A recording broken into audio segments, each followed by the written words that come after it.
It's creative writing. It's about sharing the words that are inside everybody, about giving people the confidence to let these words out, really, whether out their mouths as spoken words or onto the page as pieces of prose or poems or pieces of memoir. That's what it's all about. Flattering being in the shade. Oh, that's right. It does Bring show us so into strong. the shade. This way, this way. Oh.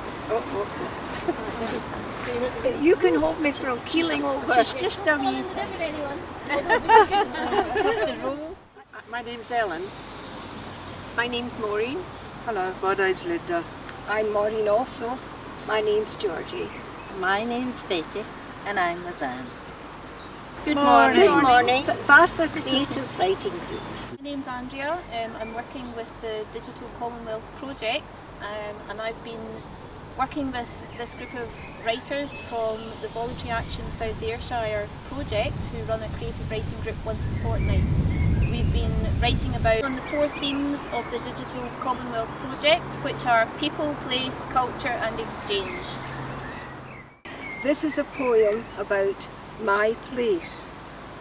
Guide me to a lonely place, leave me alone with my thoughts, by a bun playing nature's melodies in the heather-clad hills of the Scots.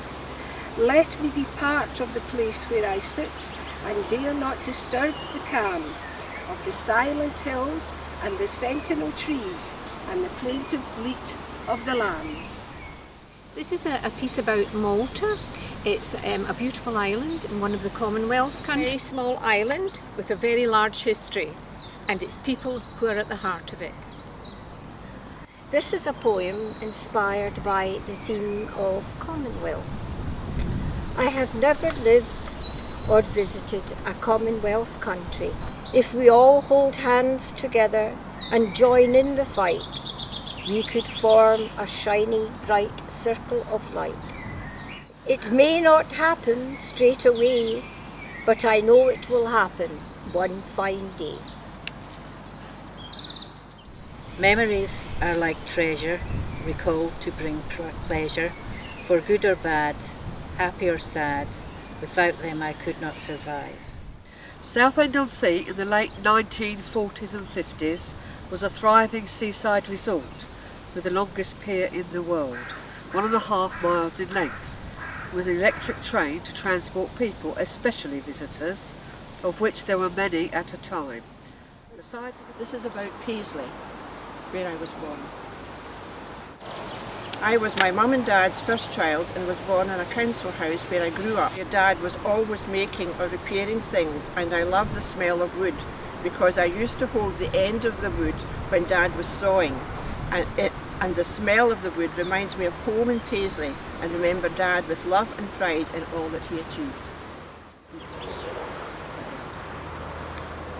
All about the lovely town of Ayr. We had Ayr Newton Old, which stood in the main street. You had to enter it through a gate under a clock steeple. The church is gone, but the steeple remains. We had some lovely times, everyone was happy, and we all got on with life. Well, I feel the creative writing is good to stimulate your brain even though you're older. Well, the stories are most important, but making friends and meeting people.